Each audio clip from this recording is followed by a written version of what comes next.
95% हमने बातों को मान लिया है। कहीं न कहीं जेपीएससी को रद्द करने की स्वीकृति मिल चुकी है, छात्रों को आश्वासन दिया गया है और जो बैकलॉग है वो भी रद्द हो रहा है। तो जो छात्रों की जो मांग है वो जेएसएससी सीजीएल को लेकर है। तो कहीं न कहीं जेएसएससी सीजीएल को लेकर जो है छात्र मांग कर रहे हैं। तो मैं ये कहना चाहूँगा कि जब आप इतना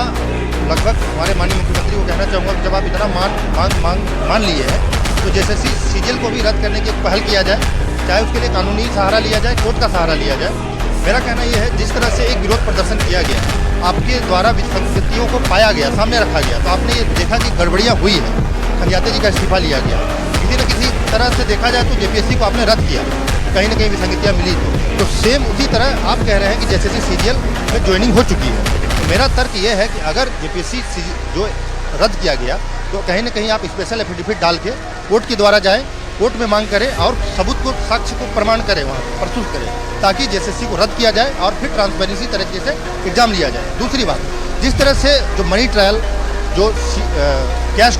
कैश के बदले जॉब की बात आ रही थी, कहीं न कहीं सरकार भी ईडी जांच के लिए सहमति जता रही है। तो मेरा मानना है कि जब आप इस तरह के पक्ष को सामने रख रहे हैं, जाँच करने का आदेश दे रहे हैं, तो कहीं न कहीं ये चीज़ को भी आप देखिए कि जेएसएससी की जो मांग है उस पर आप एक संज्ञान लेते हुए एक तुरंत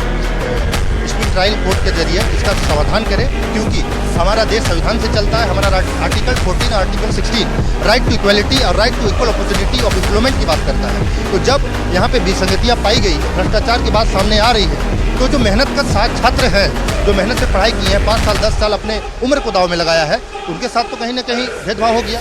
ये भी कहना चाहूँगा कि माननीय मुख्यमंत्री जी से, जो आप जांच करा रहे हैं, जो आप कह रहे हैं कि सांच को आँच किया और जांच मेरे घर तक भी पहुंचे तो अधिकारी हिचकिचाए नहीं, तो जिस तरह से अभी 3 मेंबर का भी इस्तीफा लिया गया है, तो कहीं न कहीं ये इस्तीफा लेने के बाद ये अपने ऊपर कफन नहीं ढक लिए।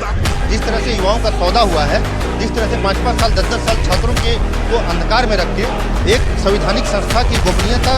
जो क्रेडिबिलिटी है, उस पर दाव लगाया गया है, तो कहीं न कहीं एक देशद्रोह के तहत इनके ऊपर धारा लगाया जाए और इन्हें भी सलाखों के पीछे भेजा जाए। और कोई भी नेता, मंत्री, कोई भी कार्यकर्ता, कोई भी पार्टी विचारधारा के लोग हैं इसमें सम्मिलित, सबको सजा हो और कठोर से कठोर ऐसे सजा हो दोबारा ये करने की कोशिश न करें।